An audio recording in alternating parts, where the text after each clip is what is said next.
મિત્રો, હમણાં જ આપણે એસઆઈઆર ની જે પ્રક્રિયા છે એમાંથી પસાર થયા છીએ.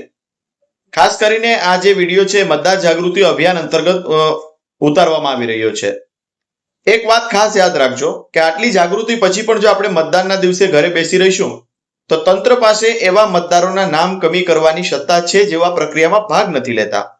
તમારો એક મત આપવો કે ન આપવો એ માત્ર આળસ નથી, પરંતુ તમારી ઓળખ ગુમાવવાનું જોખમ પણ છે.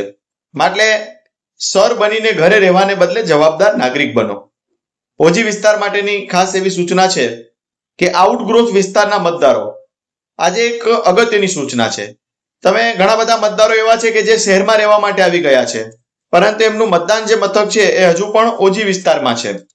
તો એનો મતલબ એ નથી કે તમે શહેરમાં રહેવા આવી ગયા તો તમારી ફરજ પૂરી થઈ ગઈ. જો 26 તારીખે તમે તમારા જૂના મતદાન મથક પર જઈ અને તમારું મતદાન અચૂક કરજો.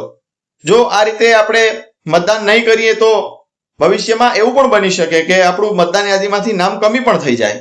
પછી જ્યારે સરકારી કામકાજ કે દસ્તાવેજની જરૂર પડે ત્યારે આપણે હેરાન થવું પડે. આ જાગૃતિ તમારા પોતાના હિત માટે છે. બહાનાબાજી, કાપલી નથી મળી, હવે કોઈ બહાનું નથી. વોટર હેલ્પલાઇન એપ્લિકેશન પણ અત્યારે જ તમારો બૂથ નંબર ચેક કરો અને યાદ રાખજો, જે નાગરિક મતદાન નથી કરતા તંત્ર એને બિનસક્રિય ગણીને યાદીમાંથી દૂર કરી શકે છે. અને એકવાર લિસ્ટમાંથી નામ નીકળી જાય પછી સરકારી કચેરીઓના ધક્કા ખાવા એ ખૂબ જ અઘરા છે, આપણે સૌ જાણીએ છીએ. ઓનલાઈન અને સર્વવ્યાપી અપીલ એક ખાસ વાત એવી છે કે જેટલા પણ મિત્રો અત્યારે આ વિડીયો જોઈ રહ્યા છે, ભલે તમે માંગરોળના હો કે બહાર ના હોય, તો તમારા વિસ્તારમાં પણ નગરપાલિકા, તાલુકા પંચાયત કે જિલ્લા પંચાયતની ચૂંટણી હોય તો અચૂક મતદાન કરજો. તમારી એક આંગળીની સાઈ એ જ તમારી નાગરિકતાની મજબૂત સાબિતી છે.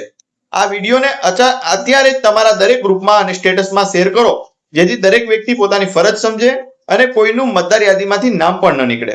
યાદ રાખજો, 26 તારીખે વહેલી સવારે મતદાન મથકે પહોંચી જજો. તારીખ 26/4/2026. તમારો વોટ, તમારી ઓળખ. શેર કરો અને જાગૃત બનો. જય હિન્દ, જય કિસાન.